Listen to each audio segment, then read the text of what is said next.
তত্ত্বাবধায়ক সরকার ছাড়া সুষ্ঠু নির্বাচন সম্ভব নয়, তাই সংবিধান সংস্কার করে তত্ত্বাবধায়ক সরকার ব্যবস্থা ফিরিয়ে আনা উচিত বলে মন্তব্য করেছেন বাংলাদেশ জাতীয় পার্টি বিজেপির চেয়ারম্যান আন্দালিব রহমান পার্থ।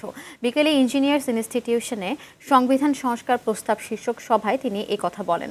পার্থ অভিযোগ করেন, আওয়ামী লীগ ক্ষমতায় টিকে থাকতে হাজারো মানুষ হত্যা করেছে।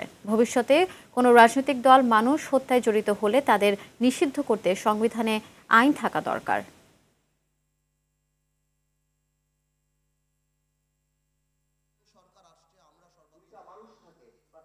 তত্ত্বাবধায়ক সরকার ছাড়া সুষ্ঠু নির্বাচন সম্ভব না।